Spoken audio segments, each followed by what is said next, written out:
오늘 하나님 말씀 시편 계속해서 나누는데 24편입니다. 24편의 제목은 다윗의 시라 그렇게 나와 있고요. 신학자들이 연구하면서 이 시는 어떤 예식의 예전의 시다, 예식에 사용된 시다 그렇게 말합니다. 다시 말해서 성전을 크게 지어서 봉헌할 때에 낭독되었던 말이 시편 24편입니다. 다윗 때 어떤 일이 있었을까요? 다윗이 이 시를 쓸 때에 어떤 상황이었을까를 생각해 보면 여호와의 법궤를 가지고 와서 하나님의 성전에 드렸던, 그래서 다윗의 성전이라고 그러잖아요. 그래서 성전을 정결케 하고 또한 거룩하게 구별해서 잃어버렸던 법궤예요. 그렇죠? 언제 잃어버렸을까요? 30년이라는 세월을 줍니다. 그때 당시에 누가 제사장이었냐면 엘리라는 사람이 제사장이었어요. 사무엘이 어린 아이로 태어나서 성전에서 수종될 때에 그때의 제사장이 엘리라는 사람이었거든요. 근데 그 엘리에게 다음 대상을 이어갈 아들이 둘이 있었는데 홈리와 비느하스였어요. 근데 성경에는 악한 자라 그랬어요. 하나님께 드리는 예배를 멸시했던 사람, 성전에서 수종자들을 가늠하게 만드는 그런 하나님을 대적하는 자와 같은 그런 사람이었어요. 그때 어떤 일이 나냐면은 블레셋이 치들어와서 전쟁이 일어났어요. 큰 전쟁이 일어나서 싸우게 됩니다. 온 나라에, 그 당시에는 왕이 없었잖아요. 왕이 없었던 시대니까 사사시대니까 자기 속에는 어른들이 살았던 것들이었거든요. 전쟁이 일어났으니 모든 나라의 젊은이들을, 남자들을 동원해서 나가서 싸우는데 안 되는 거예요. 블레셋과 싸우는데 도저히 안 되니까 어떤 꾀를 했냐면은 여호와의 법궤를 가지고 오자. 성전에 있는 여호와의 법궤를 메고 놓게 합니다. 메고 나와서 그 여호와의 법궤가 같이 있으면 이길 줄 알았어요. 그런데 이미 타락하고 경건하지 못했던 그 전쟁을 주도해 나가는 홈리와 비느하스는 타락했잖아요. 급하니까 하나님을 찾은 것이죠. 멋지게 피하고 말았어요. 그리고 여호와의 법궤는 빼앗기게 되었습니다. 그리고 그 전쟁에서 홈리와 비느하스는 그 전쟁에서 죽임을 당합니다. 집에서 아들의 소식을 기다리고 있던 아버지 엘리는 너무너무 뚱뚱하고 나이가 많은 사람. 아들의 소식이 궁금해서 어찌 됐냐고 물어보니 전쟁에 나갔는데 여호와의 법궤는 빼앗기고 아들은 죽었습니다는 말에 뒤로 넘어져서 목뼈가 부러져서 죽게 됩니다. 그 시간에 둘째 아들인 비느하스의 아내가 아이를 낳았어요. 아이를 낳으면서 죽어갑니다. 그리고는 아들이 태어났는데 그 아들 이름이 이가봇입니다. 여호와의 영광이 떠났다. 그래서 그 엘리의 가문이 완전히 몰락하게 되어지죠. 그런 와중에서 사무엘에게 백성들이 왕을 요구하고 왕을 세운 사람이 사울이었어요. 그 사울 뒤를 이어서 왕이 된 사람이 다윗인데 다윗이 왕이 됐어요. 그렇죠? 왕이 되었을 때 제일 먼저 했던 것이 뭐냐면은 무너진 성전을 다시 정리하고 거룩하게 구별해서 잃어버렸던 여호와의 법궤를 가져오게 합니다. 20년 동안 방치되어 있었던 그러한 법궤가요, 비라니아에 있었어요. 아비나답의 집에 있었어요. 그 집에 있었을 때에 여러분 어찌 됐을까요? 그 아비나답이라는 사람이 잘 돌봄할 수도 있겠지만은 결국 하나님께서 그 일을 기뻐하지 않으시고 이제 옮겨오는 일을 하게 됩니다. 그러다가 그 아비나답의 두 아들이 그쵸 여호와의 법궤에 손을 내다가 즉사하게 되어지게 되어지죠. 그래서 급하게 그 가까이 있었던 오벳에돔이라는 집에다가 법궤를 맡겼거든요. 그곳에 있던 법궤를 성전을 다시 정리하고 옮겨오기 시작합니다.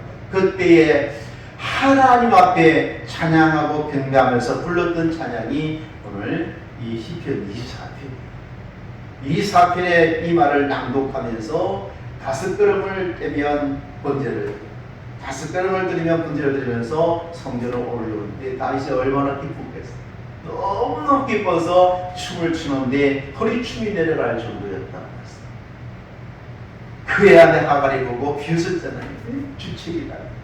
그러나 너무 사모했던 일이 이루어집니다. 여호와의 법궤가 들어온다는 사실이 너무너무 기쁜 거예요. 그 아름다운 예전에 성전을 봉헌하는 여호와의 법궤를 제자리에 놓게 되는 그 일이 얼마나 기뻤으면 이 찬양을 했을까요? 그래서 이 찬양을 보면 세 부분으로 나눕니다. 1절부터 2절의 말씀 보면은 하나님이 어떤 분인가 그게 대해서 말씀하고 있습니다. 땅과 거기에 충만한 것과 세계와 그 가운데 사는 자들은 다 여호와의 것이로다 라고 말합니다. 선언하고 있는 세상의 모든 것이 누구 거라고요? 하나님의 것입니다 라고 고백합니다. 다윗부터 온 백성이 여호와의 법궤가 들어온 것을 보고 모든 이 세상의 모든 것이 다 주의 것입니다 라는 신앙을 고백합니다. 이 땅에서 여러분 우리 믿는 성도가 하나님 앞에 드릴 수 있는 가장 귀한 신앙 고백이 뭔지 아세요? 모든 것이 주의 것입니다 하는 고백. 진실된 마음으로 하나님 내 생명도 주의 것입니다. 내가 가지고 있는 물질도 주의 것입니다. 주님이 허락지 아니하면 참새 한 마리도 땅에 떨어지지 아니함을 내가 믿습니다. 이 고백이 하나님이 가장 기뻐하는 신앙 고백이거든요. 성전을 짓고 여호와의 법궤가 되는 그 즐거운 날에 제일 먼저 고백했던 것이 하나님의 온 우주 만물을 창조하신 그래서 하나님의 것입니다 라는 고백입니다. 그러면서 2절에는 이렇게 말합니다. 여호와께서 그 틀을 바다 위에 세우시며 강들 위에 건설하셨도다 라고 말합니다. 우리는 바다와 강들에 대해서 자세히 모릅니다. 원어에 보면은 그 당시의 사람들이 느꼈던 정서가 있는데요. 강이다 바다다 할 때는 굉장히 어떤 상황이냐면은 혼돈하던 두려워했던 상황이에요. 그래서 바다 멀리 못 나가는 큰 강물 앞에 들어와서 신을 섬길 정도였거든요. 그래서 혼돈, 두려운 상황. 근데 하나님께서 그 위에 뭘 하신다고요? 지으셨다, 창조하셨다라고 말합니다. 창세기에 보면은 하나님 땅이 공허하고 혼돈했던 어둠으로 가득 찬 그곳에 하나님께서 빛이 있으라 말씀하셨잖아요. 그 빛으로 말미암아 창조하셨던 것을 고백합니다. 이게 무슨 고백이냐면은 하나님 온 세상을 만드셨습니다라는 고백. 여러분의 신앙의 처음이 바로 이 단추를 끼지 못하면 그 신앙은 헛것이거든요. 하나님이 천지 만물을 창조하셨습니다는 창세기 1장 1절이 믿어질 때 성경이 다 믿어지는 거거든요. 이 아름다운 사역에 이 아름다운 봉헌에 그들이 고백한 것이 모든 것이 주의 것이고 하나님이 지으셨습니다라는 신앙. 얼마나 기뻐하셨을까요? 그러면서 3절부터 6절에 있는 말씀 보면은 이렇게 말합니다. 여호와의 산에 올 자가 누구며 그의 거룩한 곳에 설 자가 누구인가? 라고 질문합니다. 여호와의 산은 성경에 보니까 시온을 말합니다. 시온은 뭐라고 나오냐면 하나님의 산이라는 것인데 성전을 의미합니다. 더 나아가서는 하나님이 다스리시는 곳을 말합니다. 그러니까 하나님이 다스리는 곳에 임할 자가 누구냐? 그곳에 하나님을 당당히 설 수 있는 자가 누구냐는 거예요. 전능하신 하나님 앞에 설 수 있는 자가 누구냐 물고 천지 만물을 창조하시고 모든 세상의 주인이신 하나님 앞에 당당하게 설 수 있는 사람이 누구냐 물었는데 그랬더니 4절에 이렇게 말합니다. 그 손이 깨끗하며 마음이 청결하며 뜻을 허탄한 데 두지 아니하며 거짓 맹세하지 아니하는 자다라고 말합니다. 이 말씀을 두 가지로 나눌 수 있습니다. 무엇으로 나눌 수 있느냐면은 행위, 우리가 살아가는 행위에 대해서 또한 우리가 마음에 품고 있는 생각에 대해서 말씀하고 있습니다. 그러니까 행위가 뭐냐면 손이 깨끗하며 라고 말합니다. 손이 깨끗하다는 말은 행하는 일을 말합니다. 우리가 이 땅을 살아나가는 동안에 우리의 행하는 행위가 하나님 앞에 깨끗하다면 정결하다면 하나님 앞에 당당히 설 수 있다는 거거든요. 뿐만 아니라 마음이 청결하며 뜻을 허탄한 데 두지 아니하며 거짓 맹세하지 않는 자라야 하나님의 앞에, 하나님의 다스림 앞에 설 수 있다라고 말합니다. 여기에 청결하다라는 말은 우리가 예수님께서 산상복음 중에서 마음이 청결한 자는 복이 있나니 저희가 하나님을 볼 것이며 라고 말했습니다. 청결하다는 말은 깨끗하다는 말과 같은데 정확한 해석은요, 두 마음을 품지 않다 그런 뜻이에요. 하나님을 향하여서 한 마음일 때에 청결하다. 우리가 깨끗하면 얼마나 깨끗하겠어요? 우리가 죄인이. 그런데도 하나님께서 복을 주시기 위한 조건이 뭐냐면 청결해야 된다. 청결해야 된다는 말은 오직 하나님을 향한 한 마음이어야 된다는 것이죠. 마음이 나뉘지 아니함을 청결한 것이다 라고 말씀하고 있습니다. 우리의 중심이 이러해야 된다. 행위에 대해서도 오늘 하나님 말씀 앞에 깨끗해야 되고, 또한 우리 마음이 두 마음이 아니라 한 마음이 될 때에 하나님께서 그 사람에게 얼마나 큰 복을 내려주실까요? 5절에 그러한 사람은 여호와께 복을 받고 구원의 하나님께 은혜를 얻으리니 라고 말하고 있습니다. 하나님께 복을 받으시는 자가 이러한 자라는 거예요. 우리는 하나님께 나가서 그렇게 기도합니다. 하나님 나에게 복을 주세요. 하나님 나를 구원해 주세요. 하나님 나에게 이러이러한 것을 해결해 주세요. 고쳐주세요 라고 구하는데, 여러분 그 구하기 전에 우리 믿는 성도가 우리의 삶이 하나님 앞에 손이 깨끗하고 마음이 청결하여 온전히 하나님을 향하면 하나님이 그 사람을 사랑하지 않을까요? 하나님이 얼마나 기뻐할까요? 얼마나 좋을까요? 그죠? 우리가 하나님께 나가서 구하지 않아도 하나님을 위해서 청결한 마음을 갖고 깨끗한 손으로 우리가 살아간다면 하나님이 더 기뻐하시도록 하고 있을 거예요. 하나님이 나에게 오십시오 하지 않아도 올 거예요. 우리 행위가 온전하다면. 그래서 여러분 이 땅을 살아나가는 동안에 여러분의 삶이 하나님 앞에 깨끗하기를 힘쓰시기 바랍니다. 두 마음 품지 아니하고 온전히 나는 하나님만 사랑하겠습니다 결단하고 힘써서 그것을 지키면 하나님께서 말씀하기를 여호와께 복을 받을 자들이다 라고 말씀해 주고 있습니다. 그 사람에 대해서 6절에 말씀하고 있죠. 이는 여호와를 찾는 족속이요 야곱의 하나님의 얼굴을 구하는 자로다 라고 야곱을 들고 있습니다. 근데 성경에 보면 이 야곱은 그런 사람이 아니잖아요. 손이 깨끗했을까요? 마음이 청결했을까요? 아니잖아요. 그렇죠? 형을 속이고 아버지를 속이는 그 마음이 온전하지 않는 그런 사람인 것 같아요. 그렇죠? 모든 길을 다 동원했던 그 사람이잖아요. 그런데도 불구하고 오늘 성경 말씀에 야곱의 하나님은 얼굴을 구하는 자로다 라고 말하는데, 야곱이 하나님 앞에 그 엄청난 복을 받을 수 있었던 것은 하나의 마음, 그 어려운 시절을 헤쳐나가면서 잊어버리지 않고 했던 한 가지가 뭐냐면 하나님을 찾았다는 거예요. 하나님을 구한 거예요. 하나님의 얼굴을 구한 거예요. 약국강가에서 천사와 씨름합니다. 하나님께서 그를 심판하셔서 한두 뼈를 부러뜨려버렸어요. 평생 절름발이가 됩니다. 그렇게 사면도 불구하고 끝까지 하나님을 바라보고 붙들고 나에게 축복하지 않으니, 나에게 복을 주지 않냐면 내가 이것을 놓지 않겠습니다. 목숨을 걸고 하나님을 바라보았다. 모든 것이 이제 끝이 난 줄 알았어. 그 많이 여러 20년 가까이 세웠던 그 많은 재산들과 가족들 모두가 다 이제 없어질 상황이 됨에도 불구하고 그 상황 가운데서도 하나님을 붙들고 나는 하나님 없으면 안 됩니다.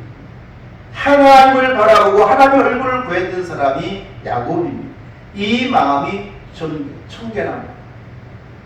하나님을 향한 한 마음. 비록 우리가 이 땅을 살아가는 동안에 사람들이 볼 때는 온전하지 못할 수 있을 것 같아요.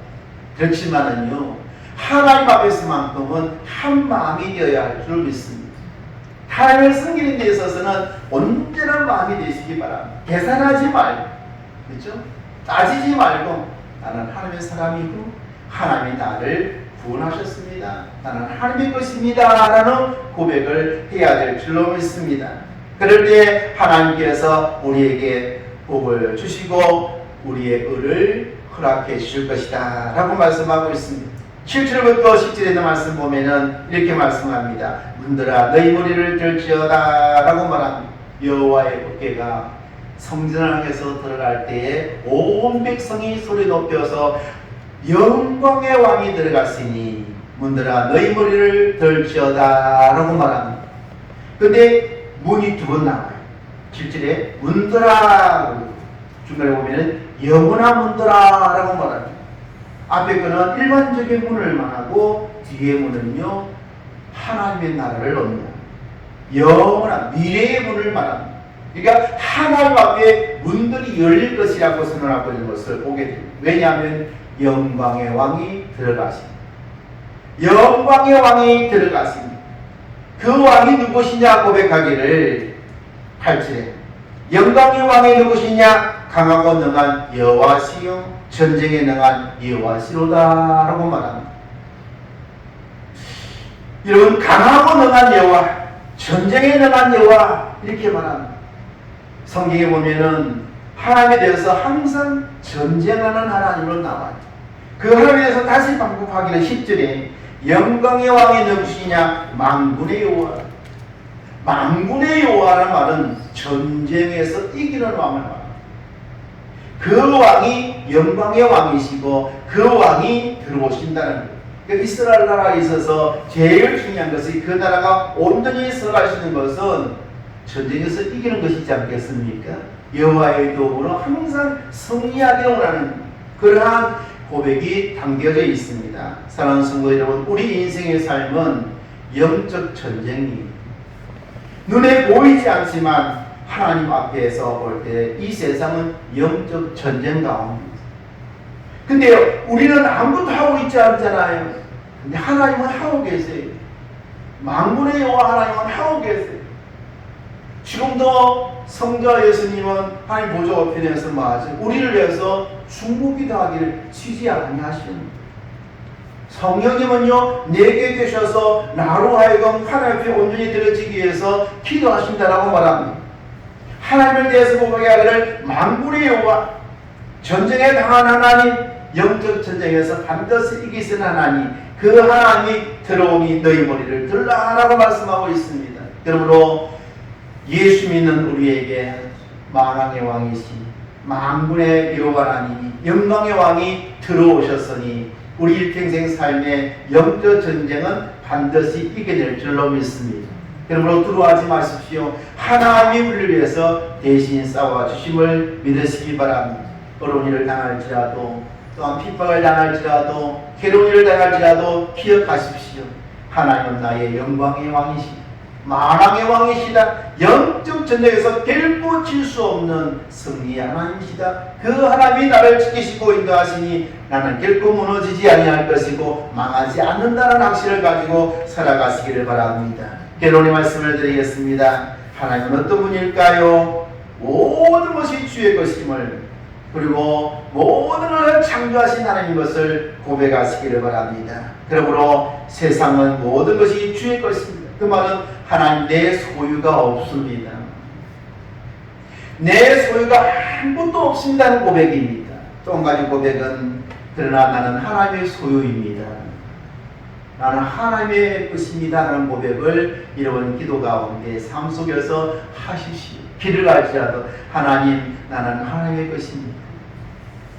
하나님 앞에 손이 깨끗하고 청결한 마음으로 살아가겠습니다.